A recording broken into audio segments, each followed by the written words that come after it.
नमस्कार भक्तों, आप सभी का बहुत बहुत स्वागत है हमारे चैनल मॉम विथ ज्ञानवी पर।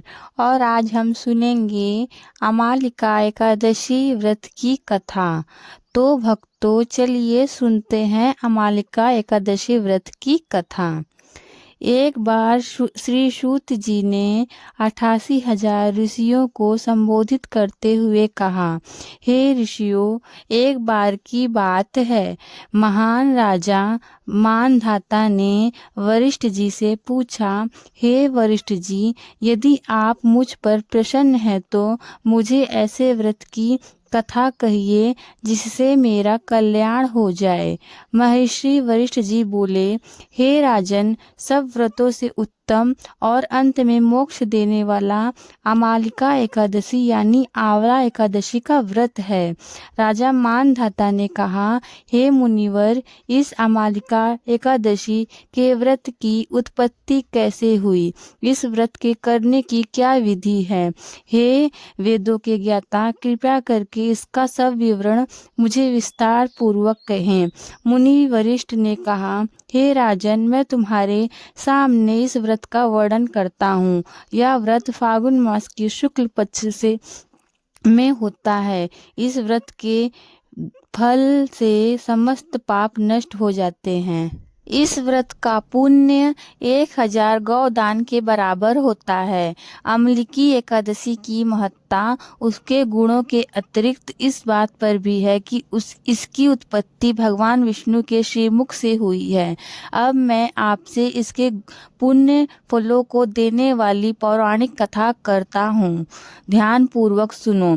वैदिक नाम के एक नगर था। उस नगर में ब्राह्मण, वैश्य, क्षत्रिय, शूद्र चारों वर्ण आनंद पूर्वक रहते थे।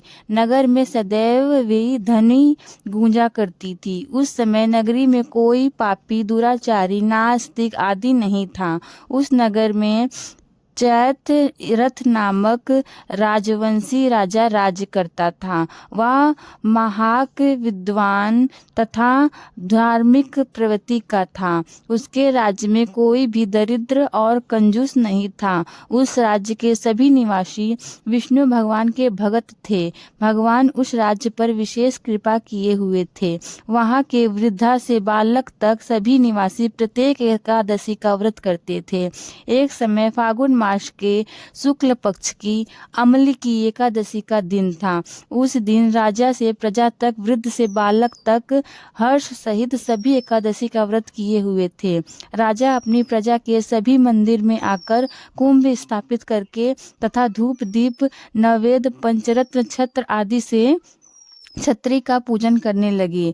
वे सब छत्री इस प्रकार स्तुति करने लगे, हे छत्री, आप ब्रह्मा स्वरूप हो। आप ब्रह्मा जी द्वारा उत्पन्न और समस्त पापों को नष्ट करने वाली हो। आपको नमस्कार है। आप मेरा अर्थ स्वीकार करें। आप श्री रामचंद्र जी के द्वारा सम्मानित हैं। मैं आपसे प्रार्थना करता हूँ, मेरे समस्त पापों का हरण करें। उस देवालय में रात्रि को सबने जागरण किया। रात्रि के समय उस जगह एक बहेलिया आया। वह महापापी, दुराचारी था। अपने कुटुंब का पालन करने के लिए वह जीव हत्या करता था।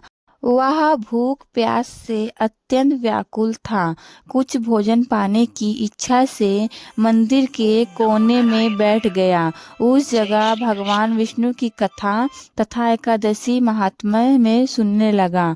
इस प्रकार उस बहेलिया ने समस्त रात्रि अन्य लोगों के साथ जागरण में व्यतीत किया।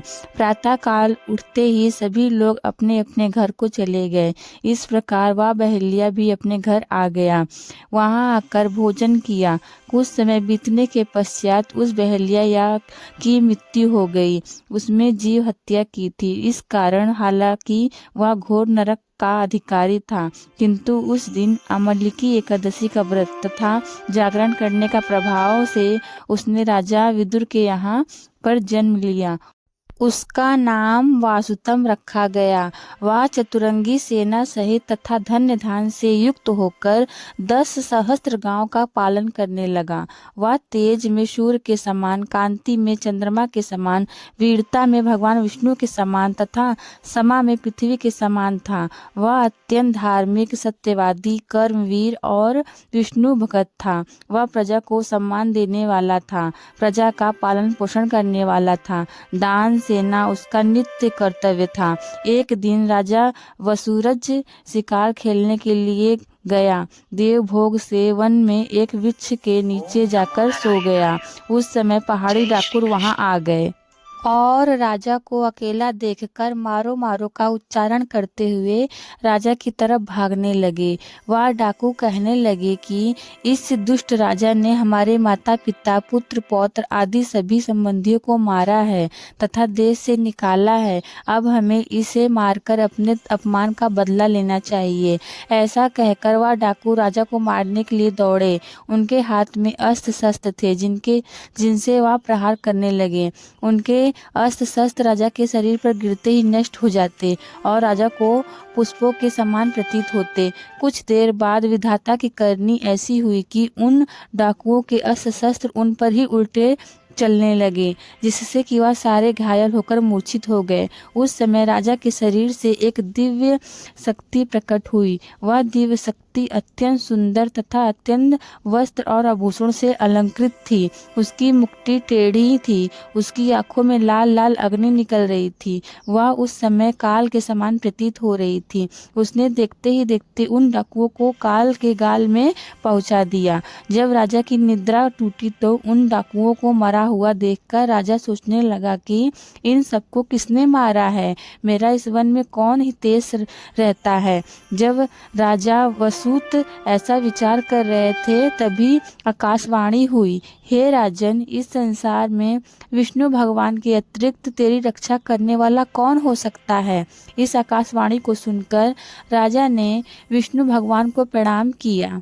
फिर अपने नगर को वापस गए और सुखपूर्वक राज्य करने लगे। महिषी वरिष्ठ बोले, हे राजन, यह सब अमलकी एकादशी के व्रत के प्रभाव से हुआ था। जो मनुष्य एक भी अमलकी एकादशी का व्रत करता है वह प्रत्येक कार्य में सफल होता है और भगवान विष्णु के धाम को प्राप्त कर भगवान विष्णु की शक्ति हमारे सभी संकटों को काटती है। यह मनुष्य को ही नहीं, देवों की भी रक्षा करने में सामर्थ्य है। इसी शक्ति के बल से भगवान विष्णु ने मधु कैटभ नामक दैत्यों का संहार किया था और इसी शक्ति ने उत्पन्ना एकादशी बनकर मर नामक दैत्य का वध करके देवों को सुखी किया था। केवल एक बार अमलकी एकादशी का व्रत करने वाले बहिलिया को जन्म जन्मांतर तक विष्णु भगवान की कृपा प्राप्त हुई। अतः प्रत्येक मनुष्य को अमलकी एकादशी यानी आंवला एकादशी का व्रत अवश्य करना चाहिए। आंवला एकादशी की व्रत कथा सुनने से 1000 गौदान के समान फल प्राप्त होता है। हे भगवान, जैसे आपने बहलिया का उद्धार किया, राजा का उद्धार किया, उसी तरह इस कहानी को कहते सुनते हुक्का भरते सबका उद्धार करना और सब पर अपनी कृपा दृष्टि बनाए रखना। यही थी आंवला एकादशी की व्रत कथा। तो आपको अमलकी एकादशी की यह व्रत कथा कैसी लगी कमेंट करके ज़रूर बताना। और अगर यह वीडियो आपको पसंद आई हो, वीडियो आपके लिए थोड़ी बहुत ही यूज़फुल हो तो प्लीज़ वीडियो को लाइक कर देना और चैनल को सब्सक्राइब करना ना भूलना। फिर मिलते हैं किसी और धार्मिक वीडियो से। तब तक के लिए जय श्री हरि विष्णु जी। धन्यवाद भक्तों।